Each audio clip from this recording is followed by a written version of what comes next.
ओम हरि ओम। अथ पूर्णमासी व्रत कथा। द्वापर युग में एक समय की बात है कि यशोदा जी ने श्री कृष्ण से कहा, हे श्री कृष्ण, तुम सारे संसार के उत्पन्न करता, पोषक तथा उसके संहार करता हो। आज ऐसा कोई व्रत मुझसे कहो जिसके करने से मृत्यु लोक में स्त्रियों को विधवा होने का कोई भय ना रहे तथा वह व्रत सभी मनुष्यों की मनोवांछाओं को पूर्ण करने वाला हो।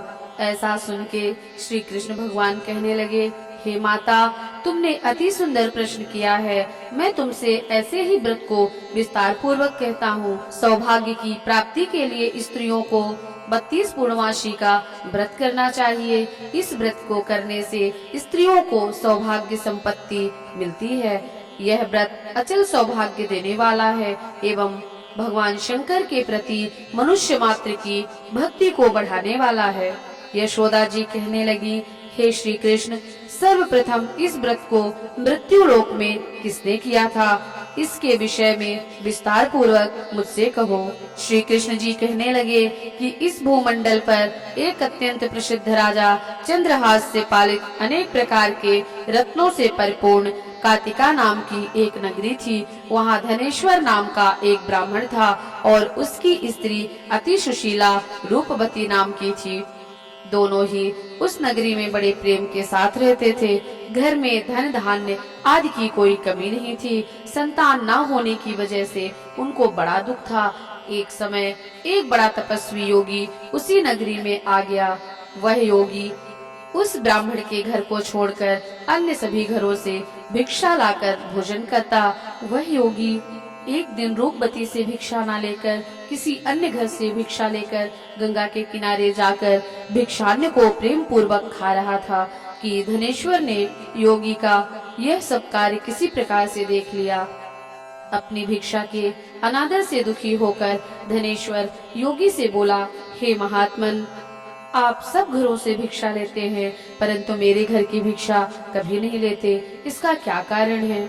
योगी कहने लगा कि निसंतान के घर की भीख पतितों के अन्न के तुल्य होती है और जो पतितों का अन्न खाता है वह पतित हो जाता है। चूँकि तुम निसंतान हो, अतः पतित हो जाने के भय से मैं तुम्हारे घर की भिक्षा नहीं लेता हूँ।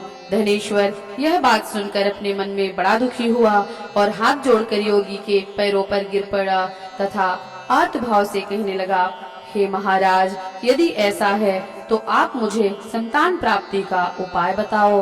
आप सर्वज्ञ हैं, मुझ पर अवश्य ही कृपा कीजिए। धन की मेरे घर में कोई कमी नहीं, परंतु मैं निसंतान होने के कारण अत्यंत दुखी रहता हूँ।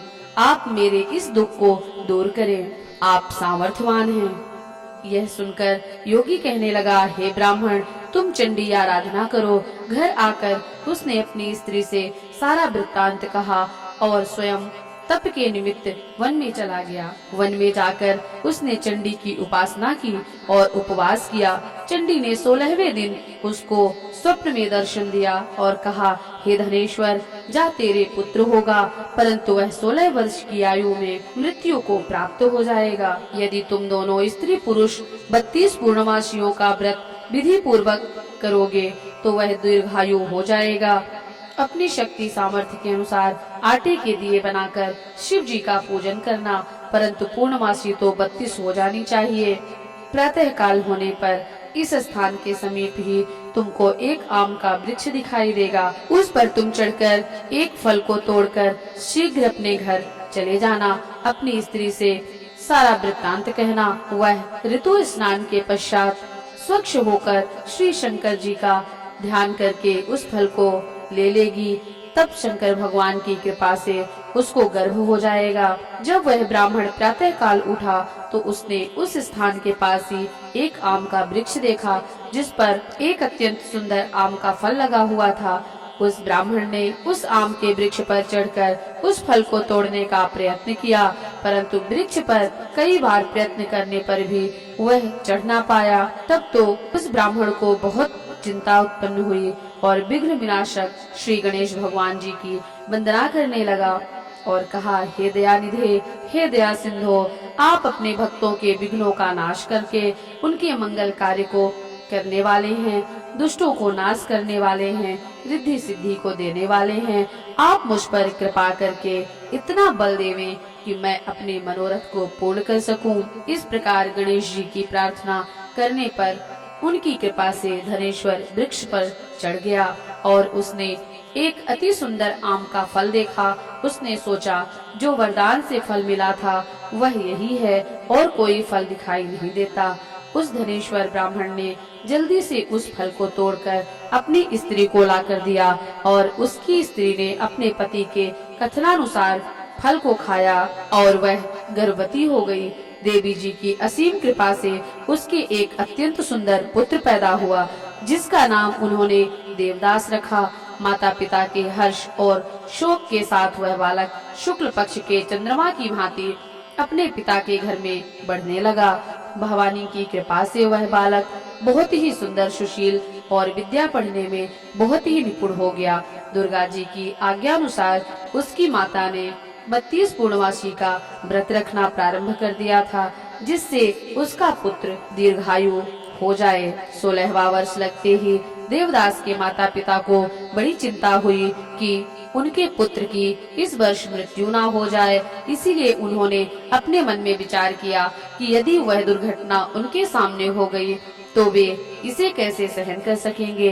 अस्तु उन्होंने देवदास के मामा को बुलाया और कहा कि हमारी इच्छा है कि देवदास को 1 वर्ष तक काशी में जाकर विद्या अध्ययन कराओ और हम उसको अकेला भी नहीं छोड़ना चाहते, इसीलिए उसके साथ तुम चले जाओ और 1 वर्ष बाद इसको वहाँ से लौटा ले आना। सब प्रबंध करके उसके माता पिता ने काशी जाने के लिए देवदास को एक घोड़े पर बैठाकर उसके मामा को उसके साथ कर दिया, किंतु यह बात उसके मामा या किसी और से नहीं कही। धनेश्वर ने पत्नी के साथ अपने पुत्र की मंगल कामना तथा दीर्घायु के लिए भगवती दुर्गा की आराधना की और पूर्णमासियों का व्रत करना आरंभ कर दिया। इस प्रकार बराबर 32 पूर्णमासी का व्रत पूरा हुआ। कुछ समय बाद एक दिन वह दोनों मामा और भांजे मार्ग में रात्रि बिताने के लिए किसी ग्राम में ठहरे हुए थे। उसी दिन गांव में एक ब्राह्मण की अत्यंत सुंदरी, सुशीला, विदुषी और गुणवती कन्या का विवाह होने वाला था। जिस धर्मशाला के अंदर वर और उसकी बारात ठहरी हुई थी, उसी धर्मशाला में देवदास और उसके मामा भी ठहरे हुए थे। संयोगवश जब कन्या को तेल आदि चढ़ाकर मंडप आदि का सारा कृत्य किया गया तो लग्न के समय वर को धनुर्वात हो गया। अस्तु वर के पिता ने अपने कुटुंबियों से परामर्श करके निश्चय किया कि यह देवदास मेरे पुत्र जैसा ही सुंदर है, मैं इसके साथ ही पूरा लग्न करवा देता हूँ और बाद में विवाह के अन्य कार्य मेरे बेटे के साथ हो जाएंगे। ऐसा विचार कर देवदास के मामा से जाकर बोला कि तुम थोड़ी देर के लिए अपने भांजे को हमें दे दो, जिससे विवाह के लग्न का सब कृत्य सुचारू रूप से हो सके। तब उसका मामा कहने लगा कि जो कुछ भी मधुपर्क आदि कन्यादान के समय वर को प्राप्त होंगे वह सब आप हमें दे देना, तो मेरा भांजा इस बारात का दूल्हा बन जाएगा। यह बात वर के पिता को स्वीकार कर लेने में कोई परेशानी नहीं हुई। फिर उसने अपना भांजा वर बनाने को भेज दिया और उसके साथ विवाह कार्य सब रात्रि में विधि पूर्वक संपन्न हो गया। पत्नी के साथ वह भोजन ना कर सका और अपने मन में सोचने लगा कि ना जाने यह किसकी स्त्री होगी। वह एकांत में इसी सोच में गर्म श्वास छोड़ने लगा। उसकी आंखों में आंसू भी आ गए। तब बधू ने पूछा कि क्या बात है, आप इतने उदासीन व दुखी क्यों हो रहे हैं। तब उसने सब बात जो वर के पिता व उसके मामा में हुई थी उसने बतला दी। तब कन्या कहने लगी कि वह ब्रह्म विवाह के विपरीत कैसे हो सकता है। देव, ब्राह्मण और अग्नि के सामने मैंने आपको ही अपना पति बनाया है, इसीलिए आप ही मेरे पति हैं। मैं आपकी ही पत्नी रहूंगी, किसी अन्य की कदापि नहीं रहूंगी। तब देवदास ने कहा, ऐसा मत करिए, क्योंकि मेरी आयु बहुत छोटी है, बहुत थोड़ी आयु है। मेरे बाद आपकी क्या गति होगी, पहले इन बातों को अच्छी तरह से विचार लो। परंतु वह दृढ़ विचार वाली थी। बोली कि जो आपकी गति होगी वही मेरी भी गति होगी। हे स्वामिन, आप उठिए और भोजन करिए। आप निश्चित ही भूखे होंगे। इसके बाद देवदास और उसकी पत्नी ने भोजन किया तथा शेष रात्रि भर वे सोते रहे। प्रातः काल 4 बजे देवदास ने अपनी पत्नी को 3 नगों से जड़ी हुई एक अंगूठी दी, एक रुमाल दिया और बोला, हे प्रिय, इसे ले लो और संकेत समझकर स्थिर चित्त हो जाओ।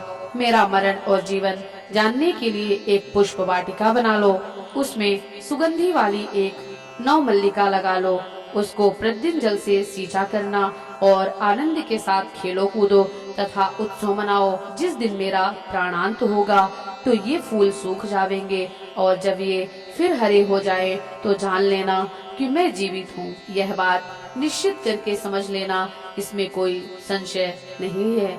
यह समझाकर वह चला गया। प्रातः काल होते ही वहाँ पर बाजे बजने लगे और जिस समय विवाह के कार्य समाप्त करने के लिए वर तथा सब बाराती मंडप में आए तो कन्या ने वर को भली प्रकार देखकर अपने पिता से कहा कि यह मेरा पति नहीं है, जिसके साथ रात्रि में मेरा पाणी ग्रहण हुआ था, इसके साथ मेरा विवाह नहीं हुआ है। यदि यही है तो यह बताए कि मैंने इसको रात्रि में क्या दिया। मधुपर्क और कन्यादान के समय जो मैंने भूषणादि दिए थे उन्हें दिखावे तथा रात्रि में मैंने इसको क्या गुप्त बात कही थी वह सब हमें सुनावे। उसके कथनानुसार वर को बुलाया। कन्या की यह सारी बातें सुनकर वह कहने लगा कि मैं कुछ नहीं जानता। इसके पश्चात लज्जित होकर वह अपना सा मुंह लेकर चला गया और सारी बारात भी अपमानित होकर वहां से लौट आई। श्री कृष्ण भगवान बोले, हे माता, इस प्रकार देवदास काशी विद्याध्ययन के लिए चला गया। जब कुछ समय बीत गया तो काल से प्रेरित होकर एक सर्प रात्रि के समय उसे डसने के लिए वहां पर आया। उस विषधर के प्रभाव से उसने उसके शयन का स्थान चारों ओर से विष की ज्वाला से विषैला हो गया, परंतु व्रतराज के प्रभाव से सर्प उसको काटने ना पाया, क्योंकि उसकी माँ ने पहले ही 32 पूर्णवासी का व्रत कर रखा था। इसके बाद मध्याह्न के समय स्वयं काल वहां आया और उसके शरीर से उसके प्राणों को निकालने का प्रयत्न करने लगा, जिससे वह मूर्छित होकर पृथ्वी पर गिर पड़ा।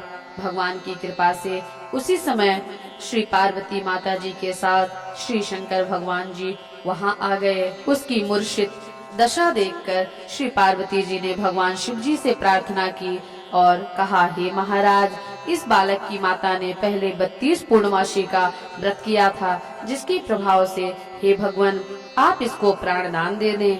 भवानी की कहने पर भक्त वत्सल भगवान श्री शिव जी ने उसको प्राणदान दे दिया। इस व्रत के प्रभाव से ही वह मृत्यु से छूटा और वह स्वस्थ होकर बैठ गया।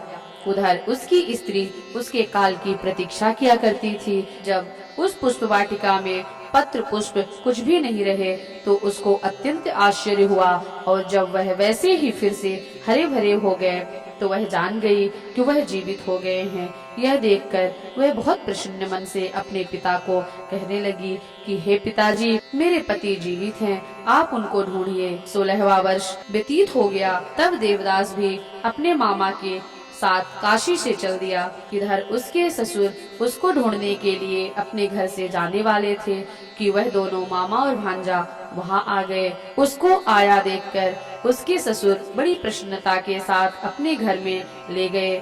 उस समय नगर के निवासी भी वहां इकट्ठे हो गए और सबने निश्चय किया कि अवश्य ही इस बालक के साथ ही इस कन्या का विवाह हुआ था।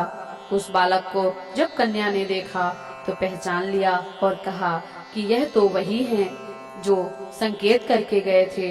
तदुपरांत सभी कहने लगे कि अच्छा हुआ जो यह आ गया और सब नगरवासियों ने खुशी मनाई। कुछ दिन पश्चात देवदास अपनी पत्नी तथा मामा के साथ अपने ससुर के घर से बहुत सा दान दहेज में लेकर अपने घर के लिए चल दिया। गांव में आने पर तो कई लोगों ने उसको देखकर उसके माता पिता को पहले ही जाकर खबर दे दिया कि तुम्हारे पुत्र देवदास अपनी पत्नी और मामा सहित आ रहे हैं। ऐसा समाचार सुनकर पहले तो उन्हें विश्वास नहीं हुआ, किंतु जब और लोगों ने भी आकर उनकी इस बात का समर्थन किया तो उनको बड़ा आश्चर्य हुआ।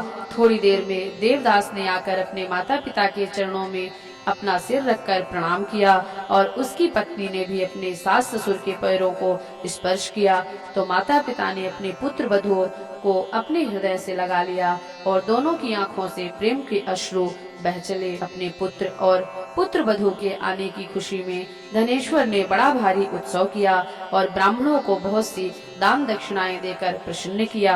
श्री कृष्ण जी कहने लगे कि इस प्रकार धनेश्वर 32 पूर्णमासियों के व्रत के प्रभाव से पुत्रवान हो गया।